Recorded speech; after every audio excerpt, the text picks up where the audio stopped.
you're not choking people out. Well, you know what? Let's just order that right now. Now fly out there.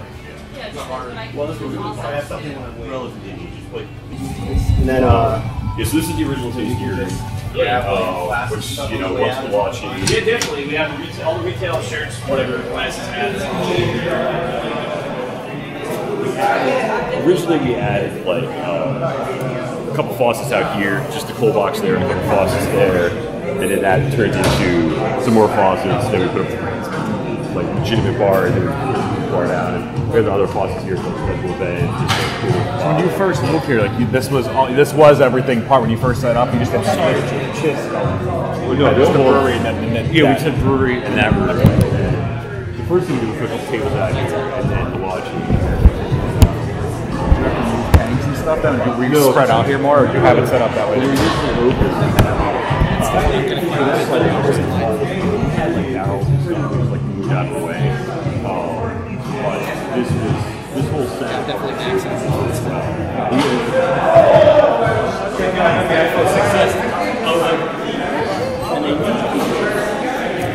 Hop on there if you want.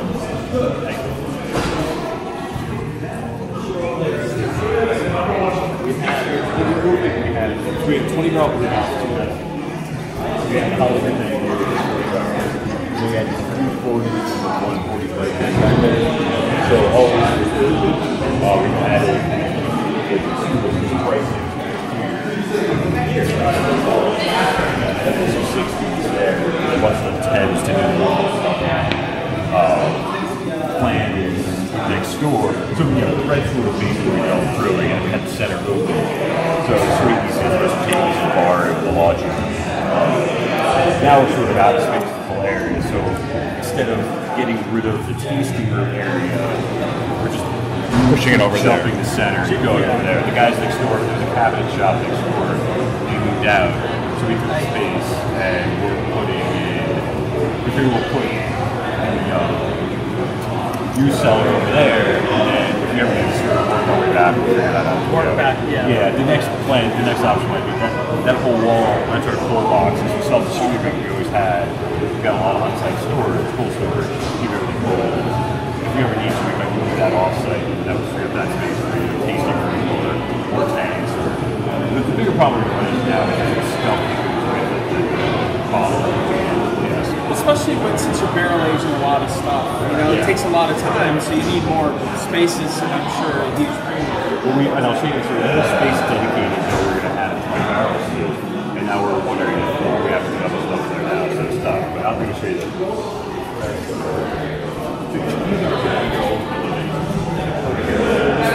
A lot bigger than this one.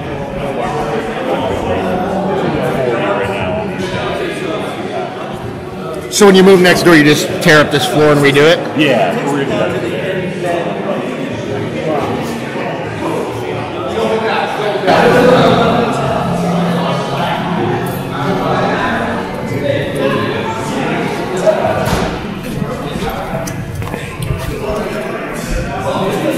Yeah, so we just knocked the whole wall here. When did you start moving into this? We got this space. We actually got it spring, like February, March-ish timeframe. So right now it's a storage. Pouring is working on storage. From base to somewhere here, we got pour. This pour right here is ripped up. We're going to pour it in the floor.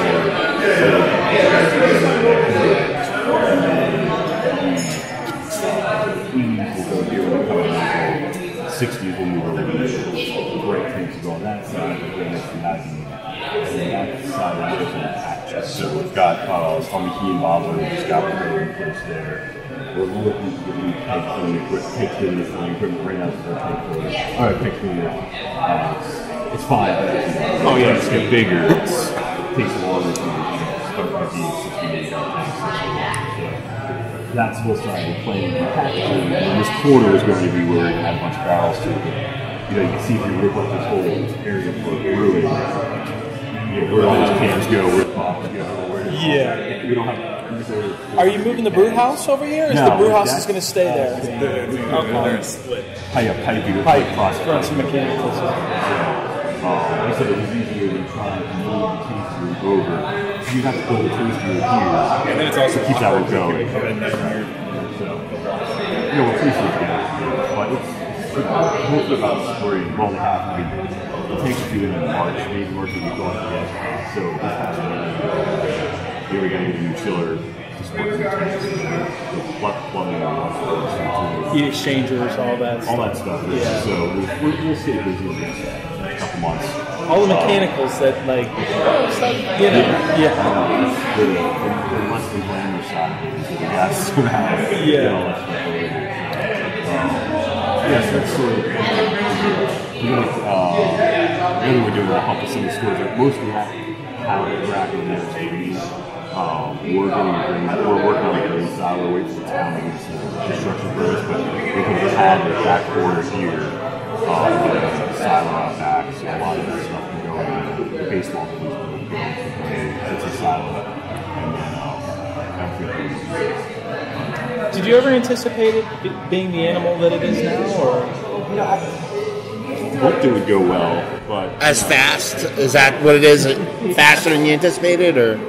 It's probably not planning. I always thought that our model was like the slowest growth model possible. It was self-distribution, draft play, New Jersey goalie, not a beer skate, so it's not like we're opening up in 4 or 6 years ago. So, convincing people in New Jersey 4 years ago to get this stuff draft only, it was a model to put it on the ground. It's like, no, you got to commit to the draft. We were self-distributed. We weren't automatically plugged into a distribution network of, 800 accounts or whatever, 2,000 accounts. So it's gone really well based on the way we decided to do it. And I think we've done it that way because it's more control and we can focus on quality. And that's the big thing, is keep the quality up as we grow, because if we grow, it's like sort of controlled steady growth. Because even now, it's like keeping the quality up the rate we're growing is still work while you're trying to do construction and having barrels, we started doing a little more packaging. That's a whole other animal. So it's some of the projects like, oh man, we should get 3 states, we should sign distributors, and I'm sure we can sell beer. I think we maybe lose control a little bit over the beer itself, and it's not like we're not selling a lot of beer as it is. So we're trying to sort of maintain a New Jersey. And I was playing in my mind with I love like the New Glarus and like the earlier Surly mod, like where they're just like all in state. Yeah. Like New Glarus is all in state, they sell a ton of beer there, but really a local focus. And we have plans to go to New York and Philly at some point, but only when we feel like we can get them a steady flow. We have reps in the market, not just sort of half-ass it. So the mobile canning, is that what you're doing? The first time we did, we've only done one run so far. We did mobile canning. So the plan is on this side, we have enough space we're going to have the keg filler, keg cleaner, McKeon for the 750s, and then we're planning to get our own canning line. Because we'd like to be able to do the canning when we want to. Sort of, right. And control the process. And, how did your first run go? It went good. It was, we did about 60 barrels. Took one day. It was quick. It was a good experience. We're holding on. We've archived some to see how they age and see if we're happy with the quality after a couple of weeks, and see when the drop off is, and see just how long we're happy with. Recommending people like, hey, don't hold on for more than a week, 2 weeks, 3 weeks, or whatever it is. How was getting the cans themselves tested? That was a process. Yeah, it seemed like it. Because I mean, when I saw the original proof, I was like, your cans are. Right. I don't know who designed them for you, but you don't know what you're doing. Yeah, it was a long process. Yeah, but it seemed like you guys anticipated getting the cans way sooner than you actually got them. We did. We started when we first opened, I was sort of on the fence with do I want a can, do I want a bottle, but we were planning. I was actually honestly planning draft only for 5. The plan was draft only 5 years. We sort of decided we were comfortable moving in a little sooner with that, so we started designing cans. I didn't even know, like 2 years ago, and the design itself process took about a year because we were super, like everything else, super picky and controlling, and really wanted it to look nice, really have the right feel to it.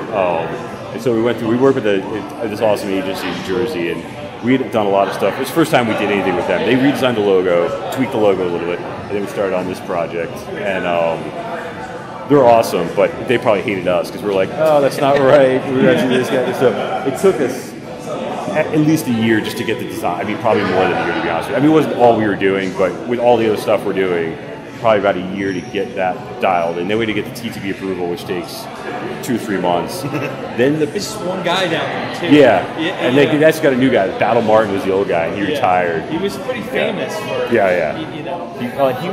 He would do, like, what? I don't know, 60,000 labels a year, something ridiculous like that. So yeah, we had to get it through him. And he was a good guy. If you called him, he picked up the phone and was like, "Oh, this is what you need to do. This is what you can't do." And so that was relatively easy. The problem is, which probably what you're alluding to, is the can issue these days, where we went when we finally got ready to go. We had the proof, we had the artwork, we had the TTB approval. We went to Crown, who'd been talking to you for a while, and they were just like, "No new customers." Then we went to Ball, and they were saying, "No new customers right now." And Crown actually didn't even get back to us. I just assumed no new customers because they wouldn't call me back. Ball at least called me back, and they were very nice and said, we can't take anybody on until September, October, and even then I'm not positive, but that's our best timeline right now. So then we went to Wrexham, and they were, at the time, they were like, yeah, we can bring you on. So just sorting all that out. Then you got to get them the artwork. Then they got to run a can proof. I actually went down to Tampa to run the proof just to make sure it was right. We made some adjustments there, and then they have to run the actual run, which takes about the first order takes about 2 months to get through the process. So yeah, the whole process is like 2.5 years to which is long. Again, it's not really like if we did another brand now, it probably would take 2 or 3 months just to get through the process. But with us being slow on the design and then the can issue these days, I don't really know. I know Crown seems to say they're not kicking customers out, but the brewers seem to say they are. So everyone was surprised. We're like, we're going to Wrexham because most people go Crown and Ball, but they were the only ones that would take us. It was almost good because now, a lot of people are going there, and hopefully it shouldn't be an issue for us to get cans. Yeah, it's everything these days. Like I said, the market will dictate. Yeah. I mean, honestly, the market will dictate how many. They might have 3 or 4 companies that grow. Yeah. Well, that's what surprised me. I think Ball said they were building a whole new plant. It was weird. We could get 12-ounce cans, we couldn't get 16. So that's another thing. They were trying to get their 16-ounce can production up. And I think Ball was opening or building a new plant to do 16-ounce. I think they were surprised at the 16-ounce demand. 12-ounce you could get. We could have gotten. I think we could have even gotten those from Crown at the time. But I know 12 were easier to get. I think half liter, 16 ounce is like a good size for a beer. So I've always liked that volume. I like the 16 ounce bottle, like the half liter bottles. Like Maine does those. And, Russian River, like Klein stuff. I think that's a good size for an IPA or double IPA. You guys have an idea what your next can's going to be? No, I mean, I would assume it'd probably be overhead, but we haven't really started the process yet. And how many brewers do you have there? We have 4. Well, our brew staff is 4. And then everybody has a hand in every beer? Because you guys are you have this crazy awesome Belgian influence, but then you go with the IPA side too. It's like, it's kind of unique. Because your Belgians are Belgian. They're not kind of trying to be a Belgian. They're Belgian beers. Do you know what I mean? They're not trying to be. Those are the two styles I like. Like, that's what I homebrewed, was Belgian stuff and hoppy stuff. And those were... That's basically what, when I was like, hey, I'm going to open a brewery, I was like, let's do what we like to drink. Or at least at the time it was me, but what I like to drink, I like to brew. And that's what everyone loves Russian River, but I mean, that was sort of the model too. Like, I loved Consecration, I loved Salvation, I loved obviously Pliny when I went out there. That was, I sort of looked at that and I was like, no, that's what I love to brew and drink too. And, they were doing a lot of Belgian, besides the wild stuff they do, their sour stuff, but the Belgians and the IPAs, and that's sort of, we do we do barrel-aged stouts, we do some brown ales and stuff, but that's what I like to do. It's hard to find a brewery, like, there's a lot of breweries that do Belgian stuff, but to find a place that does Belgian beers that taste like Belgian beers is really hard to find. I mean, it's getting better. Yeah, but it's not a large part of what we. I love doing it, but going out, like, we first did like the first anniversary beer, which was a quad and a barrel-aged dark strong, barrel-aged stout blended. Even just the base beer, like, when we went out with a quad, there were the market for dark Belgian beers in New Jersey wasn't what I thought it would be. I really thought there were more people into that stuff, and Yeah, the worst. little blinders on. You love it so much, so people will love it. Well, that's, I was like, oh yeah, everyone knows what a quad is, and so I don't know. It's hard when you're ingrained in that culture where you're surrounded by your people. Yeah. Like-minded people that put something out there that's like. People don't even know what you're talking about. And the last, like I said, we've been open 4 years and the market's changed because the law helped and there's a lot of new breweries opening, but,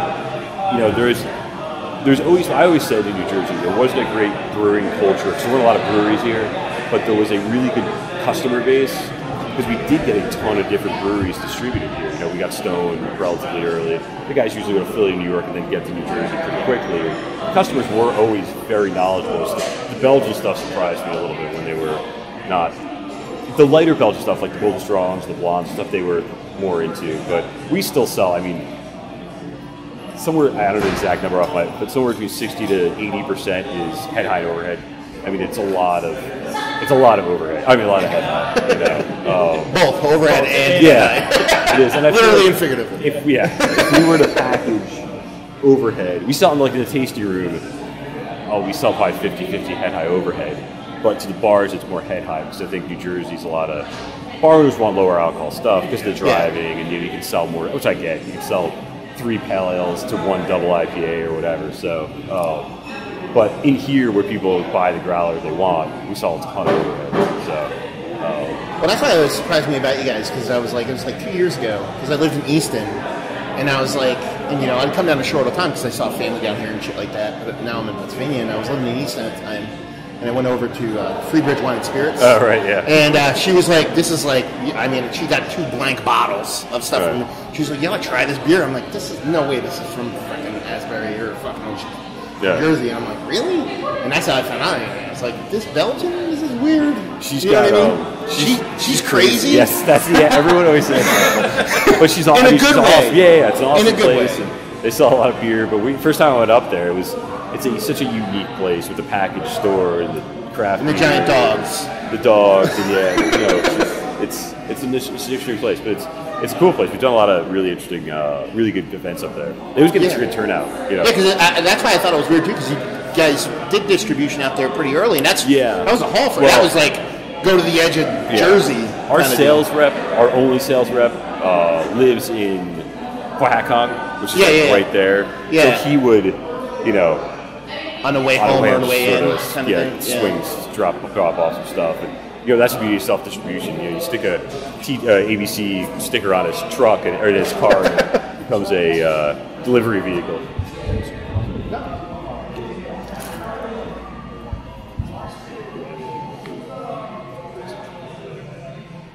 I have 2 ounces. I can use the logo on your hat.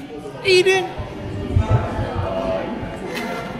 How you doing for dry live video? Yeah, I can show you the rest of the place. It's not that interesting.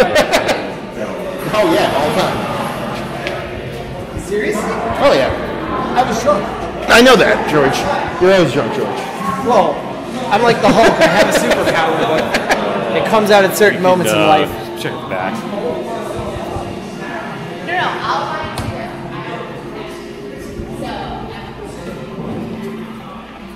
It's mill room. Not that exciting. It smells so good. We're in the process of cleaning it out. We had a bunch of shelves. It's a little messy right now, but milling here. Like I said, the base malt's over there. We drag it over. We used to keep the specialty stuff over here. We're in the process of getting it out of here because it creates dust. But milling here, we shut the door. We've got the respirators. We just keep trying to keep all the grain, dust, and bacteria in here as opposed to floating around the cellar. And then when we brew, we just auger it over into the mash tun up there. A lot of people they'll have the grain be wet, or they'll spray the grain down. Yeah. Is that something that would help control, or do you think that would affect the process? I think I know some bigger breweries have wet mills. Yeah. And that you're basically, I think that's part to you're almost basically starting the mash as you mill it. I think they wet mill it almost near mash temperatures. Okay. It's also supposed to help with the. I'm not an expert, but my understanding is the husks don't get as broken up. You get a better. You get a better sparge and a better runoff. So if you wet, you're basically lowering your yield. You're lowering you're not going to get as as much beer out of a process. Well, no, I think you probably get. I think it probably helps efficiency actually because you get it doesn't the husks. It makes it more malleable. It doesn't just like shatter, so the husk stays intact a little bit more. Yeah. So you'll probably get a better runoff and a better, more efficient. It's also a shorter time to match. Like if you're starting No. while you're milling, you're basically picking up 15 or 20 minutes as it's running through there. Yeah. So, but you can. I've heard of people like actually spraying down bags as they go in. The problem with that is You don't have a drain. Yeah. Well, it gets your mill might get gummy, and you got to clean it out a little bit more. And it's not meant for that. Yeah, like you've seen like Sierra Nevada has that with the wet mill, and you can see when they're done, they flush a ton of hot water through there. It also like cleans itself when it's done. Whereas you're not going to just flush a ton of hot water. We were at Susquehanna, and one of the cool things they had is they separate the I forget the little part, what do they call it, in the inside of the husk. It's Like the starch? The star. There's actually a name for it that's escaping me, but they actually separate the husk from the starch part. Oh, okay. And then brew with that, and then introduce it back in the process later. Yeah, it's just so many different takes on stuff. Yeah, there's a bunch of different ways to mill. There's different, it's like the call it hammer thing where they basically grind it down and you've got like a mash bag or something. There's a lot of. I mean, this is relatively basic standard equipment, but it works for us. So yeah, this room is here. We just sort of raised it up a little bit. It's sort of an awkward place for it, but we already had it rebuilt. So is this already here though? Like you would make the door and everything was here, so you were able to... No, we put the door. It was what was it? It was a single. It used to be somebody's office. So it was a single man door. We just put the garage door in and made it 16 feet tall or whatever it is. Yeah, it's an open warehouse except this and then this room we have here, which is sort of a shit show right now. But the process of this is the sort of workshop. Actually, next week we're gutting this drop ceiling, and we're basically just going to open it up so we can put some pallet racks back here and use it for bottle storage and can storage, and because it goes up 18, 20 feet like the rest of the space. Yeah. So experimental stuff in the cakes you don't want people knowing about kind of this was originally when we moved in, we were going to block this off and make this like a sour only room. Oh wow. But we started using it for other stuff and it just got out of hand. So these are some sour barrels that we've been playing around with. There's some sour beer in that. When we do sea change, we do it back here. But we're trying to, if we can get ahead of ourselves a little bit, work on a separate, continue to do the sour program and grow it, just not here because I don't want it here. Yeah. This is bad enough. We're slowly trying. We used to have probably 2 or 3 times as many sour barrels here that we've done some stuff with to sort of pare down a little bit because I'm just, as we start packaging more and brewing more. We haven't had any problems yet, but it's, once you have problems, it's too late to be like, oh, we should have done that. So we do. I'd like to do a lot more bread stuff. Like the mixed fermentation or bread only fermentation, especially like bread only fruitier stuff like we do with sea change. And so we're trying to figure out a way to make that happen. It's just only so much you can do at once. So we're working on that too. This stuff will go away, and we've got, this is all retail, like dishwasher and shit and stuff like that. So I don't know where a lot of this is going to go, but we're going to figure it out next week. Nice. Those are the good problems. Yeah. That's the other thing we were going to do is rip out the mill and just continue the cellar back this way. When we moved in, when I first rented the space, I was going to gut this and do, brew house right here and just work our way forward. But what ended up happening was all the utilities were up there, like the gas line. Yeah, instead of having to reroute everything. Yeah. So we have to gut this, then run everything down here. We had no money when we opened, so it was like, that's not let's cheap. put the brew house that way and figure it out later. It's worked out as a nice workshop. We do a lot of we install like ourselves. We do a lot of plumbing, electrical, all stuff ourselves. So we've had nice workshops and stuff. We check out the cold box. I think that's the only thing really left to look at. So they say truly the chief cook and bottle washer. I mean, literally, that's what, and mechanic and everything else. Yeah.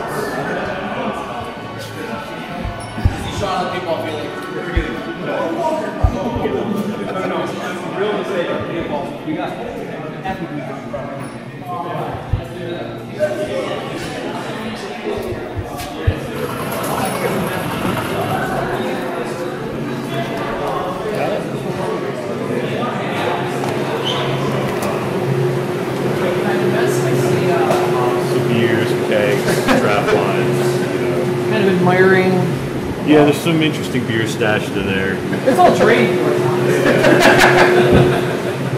Get that Hunaku out of my eyes. So it's a mess. We got to sort of Nice. reorganize it, but it was my personal collection, and people were kind enough to always bring us beer. So Hey, nothing wrong with that. But yeah, so that's it. The story, at least it's at one point maybe we'll do some of the stuff on site, but so you know, we got our archive over there, and Tom's here, and that's that's about it. One of these days we'll have to clean it up a little, but this is also the plan for next week is to rip this stuff out. It's a lot going on. There's a lot of good stuff going on, man.